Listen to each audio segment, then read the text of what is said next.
The following presentation is for mature audiences only. Who are you? He's a fine man. All hell is broken loose. He's a great broadcaster. He's a very powerful guy. Absolutely brilliant. Feared by men, adored by women. He's a smart boy. It's patriotic. It's no big deal. It's the end of the world. I might as well tell you now. He's a monkey. And how you doing, ladies and germs and bald-headed worms? Welcome in to another edition of The Wild Side with Eric Clark. I am your not at all humble host, Eric Clark, saying thank you for taking time out of your busy day solving all of the world's problems to give my video a watch and a listen. If you like it, like it. If you think other people are going to dig it, give it a share. Make sure you are subscribed to the YouTube channel and you're following me on all the social media platforms. I've got them linked down below. That way, if there's a band, a song, a video, something you want me to check out, you can hit me up with a DM or leave it in the comments. If you are going to leave it in the comment section, do me a favor. Join the I Concur Army. All you have to do to join the ICA is give the comment section a cursory read-through. If you see your suggestion has already been made, all you have to do is like that suggestion and below reply with I concur. That will help my resin-coated burnout DJ brain put everything into a nice little organized list, and I can put it into the handy-dandy notebook. If you are going to hit me up with a DM, this is basically a request line. If you are going to hit me up with a DM, do me a favor. No spamming. It doesn't work. Okay? It does not work in any way, shape, or form. It's not that I'm avoiding you. It's that I have a day job. So I get to these when I can. So please no spamming in the DMs, and of course, I concur in the comment section. And you do want to subscribe because another way you can get your suggestion to me is every Saturday is the Wild Side Live. Starting at 2 p.m. Central Time here in the U.S., I will be live streaming from East Nashville. It's your opportunity to jump in, give me your suggestions, ask me any questions about radio, the music industry, my experiences in the music industry, my experiences in life. Some people like to ask me advice. It's worth what you pay for. So it's just a great time to sit down and chill. We don't talk politics. We don't talk religion. So it's just music, pop culture, and sharing that with which we agree, not focusing on the things we disagree with. So it's just 2 hours of hanging out, chilling out with me, Eric Clark, on the Wild Side, 2 p.m. Central Time. Today's video does come from a Wild Side Live. But before we get to it, got to pay the bills, don't I? I want to thank Aspen Dental, Connect 200, Music 2C, Gothic Jewelry, and of course, Aunt Betty's Nut Butter. Today's video, I will be using Music 2C's photographs in my thumbnail. He is a gold medal award-winning concert photographer. If you travel around Europe and you go to music festivals and you want documentation of the highest quality, whether it's Vakken, Mariluna, check out Music 2C. Fantastic prints, fantastic photography, everything is linked down below. So thank you to them. That's why I'm not asking you all for money. Today we are going back onto the Nightwish train, and we are checking out a track it's the title cut, I believe, from 2001, and the show is End of an Era. The first time, and I said this in my first Nightwish review for Ghost Love Score, I was introduced to Nightwish very peripherally. Meaning, I was programming a station here in Nashville, and when you're programming a radio station or the music director of a radio station, you are submitted a lot of music. A lot of stuff is sent to you, whether it's what's known as an EPK, an electronic press kit. Sometimes they'll just shoot you the MP3 with a note in there. But for the longest time, you actually got hard copies of the music. Sometimes you would get these cool little things here. These compilation, this is a rock tune-up from Album Network. You would get these compilations of various tracks on the back, and you go through, and whatever fits your station, that's what they're pushing to add on your format, whether it's a AAA alternative, active rock, whatever. So this one's from 2002. It's got the Apex Theory, Machine Head, the new Judas Priest, Kitty doing remember Kitty released the Pink Floyd Run Like Hell? That's on here. I went to that tour. Where did I see them? Did I see them in Florida somewhere? I think. So yeah, you just get these, and that's where I saw a band called Nightwish doing a track, Over the Hills and Far Away, and I thought, is that the Led Zeppelin track or is that the Gary Moore track? So I did a little digging on the notes that are in there, and it was a band out of Finland doing a Gary Moore cover. Wasn't our thing, wasn't being pushed to be added, but I did remember seeing it and thinking, wow, a German. First I thought a German band, then it was Finland, a Finnish symphonic metal band doing Zeppelin, kind of piqued my interest. And then when I did Ghost Love's score, everything started to kind of fall into place as far as where I saw it, and I'm making these tangential connections. So today we're going to be checking out the track that basically was the introduction to my brain for the band Nightwish. It is the Gary Moore song from his Wild Frontiers album, 1986, and this is from the DVD End of an Era. It's Nightwish, Over the Hills and Far Away. Let's check it out.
spectacular. That's really the only word that comes to mind after that. That is spectacular. That is a spectacular display of musical genius on all fronts of that track. What a great track that is. Over the Hills and Far Away, I believe from 2001. Nightwish, that is the end of an era tour. Again, I get a lot of information thrown at me, so sometimes I don't put things in the proper order. So as you always do, as you've always done, fill me in down below with everything I need to know about what was happening here. Is this the show where she was told? Is this the show after which she got the letter? Give me all the history down below. Tarja is doing such a great job of her subtle command. But first, let me do my Trinity here. Let me do my Holy Trinity. The chemistry between the band on stage and the people in the audience. When you're looking at these two bodies, when you're looking at these two separate entities, they each contain their own chemistry. They each contain their own energies, their own colors within their energies. So when you're watching this live, you're watching these two energies collide. And I'm wanting to see what happens in that middle. What happens when those energies collide. And the thing about Nightwish that has always really stood out for me is their immediate vacuum into their energy. So their energy is so overwhelming that you get caught up in it. It's like a riptide of positive energy. So the colors that are coming through just overall, if you were to step back and look at the show while it was happening, and you see the crowd and you hear the music and you see the band, that's what I'm talking about. That energy right there. That is bright light energy. That is bright greens and bright yellows and beautiful purples and smashing blues, all happening surrounded by this nice white aura. So the colors that are coming through the spectrum absolutely match up, and they form this beautiful energy. Like I said, it's spectacular. If you were to step back, if you could rise above and just absorb, it's similar to standing on a putting green in the summer. It's hotter there. You're standing on the energy, right? And you can feel it coming up. Similarly, if you were hovering above this, what would you be feeling? How would it be feeling? And it would be this warm, beautiful, welcoming energy coming off of that crowd. So just a fantastic live energy that they have. So now we're going to look at the chemistry between the band and the song. How is the band with the music? Are they formulaic? Are they clinical? Are they organic? Again, what I love about Nightwish is the organic side to them. They're very technical and very proficient and very good at what they do, but they're so good at what they do and they're so proficient at what they do that it is natural to them, and that exudes through their performance. So nowhere in here did you feel any sharp edge.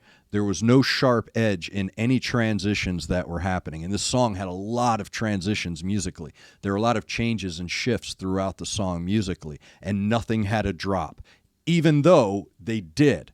And I'll get to that here in a second when I do this. So the band is into the music. They love the song. They're natural in their performance of the song. So even though it's not theirs, it's Gary Moore's. Even Gary Moore, I believe, has said, man, they did a bang-up job. I love it.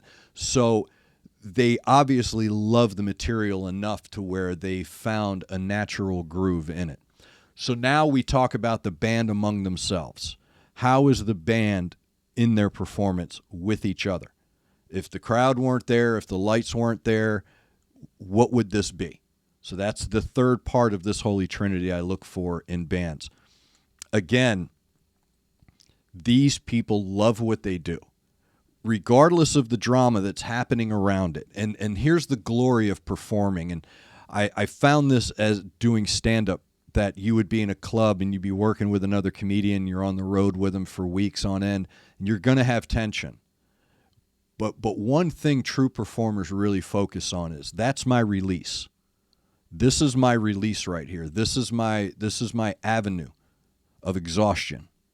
I am allowed to go up here and do what I do and purge this from my system.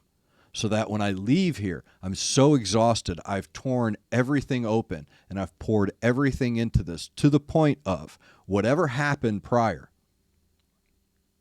is minimized compared to what we're doing on stage, compared to the performance. Everything else comes second, because real performers, that's all they care about. That's all I care about, just getting up on that stage, getting on that microphone. That's it. All my troubles will go away. And I love watching them play together. They are a fantastic group of people, all iterations of Nightwish that I have seen, whether it's Tarja, whether it's Annette, whether it's Floor. I have seen a really good positive energy while performing. The High Hopes one, that was kind of dour in its disposition, but it was still a great performance. But I do want to talk about this track, musically speaking. Vocally, I wrote Subtle Command. Tarja's very wide and thick in her depth of tone. Even when she goes into the operatic side, it's still solid. It's a solid. I wish I could put it on the screen and show you what I'm saying. It's very difficult. It's an unbroken beam of light, and it's like a lit light tube, if that makes any sense, as it's flowing through the song or as it's flowing through a verse. She doesn't drop. She's not breathy. She's not struggling. She's controlling the danger zone. Nothing gets into a screech. Even when she's pushing, there's no screech. There's no rattle to your inner speaker.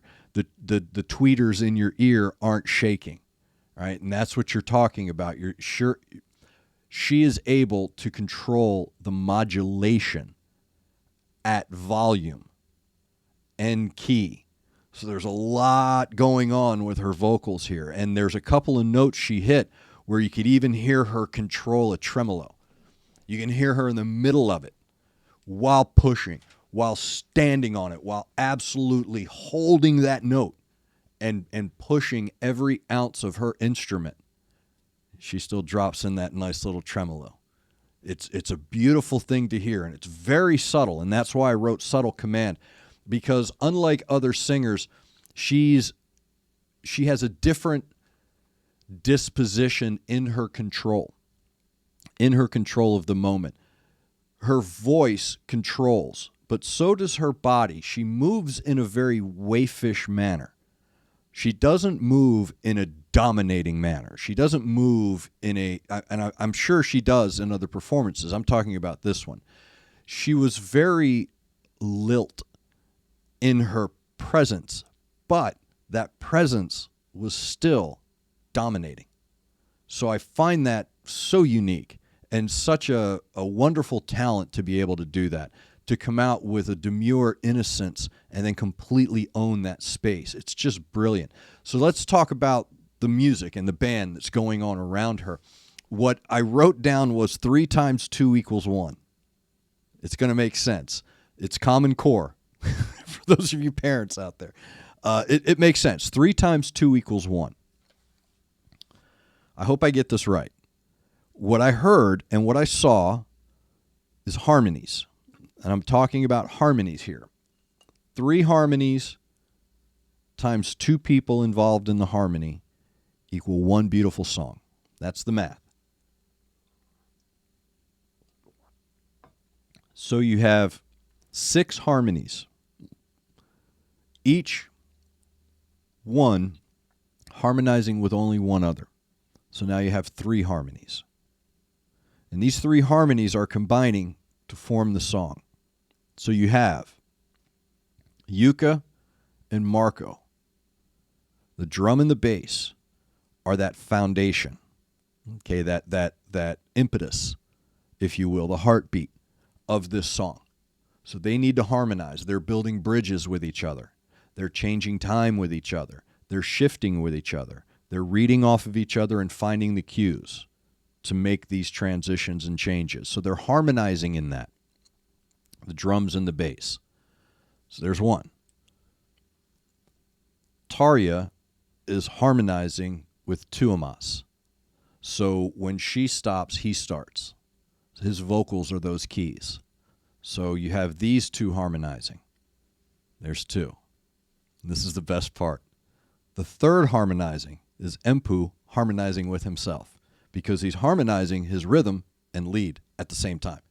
He's playing both rhythm and lead and transitioning through the song. So he needs to remember where he left off and where he comes in. It's absolutely 100% musical chicanery. It's brilliant watching that happen and how it all flows together and becomes the one. It's always what I've said about Tuomas is his ability to perfectly create the right layers. And when he has musicians with him that understand, okay, you and I do this, you guys do that, we put it all together, we trust, boom. It's brilliant. It's absolutely brilliant. And again, when you watch them play, especially guys like Empu, Empu does have what I call the aw shucks disposition. He really does. He has this, I'm just playing guitar. I put this on a lot of country musicians, especially country musicians of the classic era. Roy Clark, Jerry Reed, Ry Cooder. When you watch them play, Buck Owens, any of them, watch any older country guitarist play, and they look like they're just picking and grinning. It's the aw shucks, man. I'm just playing guitar. But if you watch them play, it's like, dude, man, these guys are just absolutely brilliant. That is Empu. His personality leads to that, doesn't it? He's very I call him Puck, very puckish, very he's up to no good, man. You know, he's got that smile, that wry smile going on all the time, and he has that ease and that grace. But what he's doing is so intricate, and it's so well done that sometimes I think people take for granted how absolutely genius Empu is with creating the perfect tone at the perfect time in the perfect song. And going into this, you know, look, when you're covering Gary Moore, for most people who know Gary Moore, we don't care. I want to hear what the guitar is going to sound like. That's what you're covering here when you're covering Gary Moore. I mean, it's Empu, dude. I mean, I'm almost tired of talking about the guy. I'm almost tired of talking about his genius. But again, another great track, another great example of Tuomas Holopainen and his ability to create those perfect layers with the right amounts, with the right tones at the right time. Just absolutely brilliant. The guy has never let me down. The band has never let me down. So thank you very much for that suggestion. Keep them coming. You are my Sherpas in my journey on my rock and roll mountain. So I thank you very much for that. And going into this new year, I'm going to be cranking these out as often as I can. So keep those suggestions coming. You can follow me on all my social media. You can leave it in the comments down below. But remember, I concur. Join the I Concur Army. Only you can concur with a suggestion. And if you are going to hit me up with a DM on social media, please no spamming. Don't forget, every Saturday, 2 p.m. Central Time, it is the Wild Side live stream. We are going to be broadcasting live from East Nashville. We don't talk politics. We don't talk religion. We just talk rock and roll and pop culture. You have any questions for me, any suggestions, get it with me through there. So again, thank you very much for hanging out with me. Thank you very much for the suggestion, and thank you very much for taking time out of your day to watch my video. Make sure you're looking out for each other. Make sure you're looking out for your neighbor. Try to do at least one good thing a day. I am Eric Clark, and this has been The Wild Side.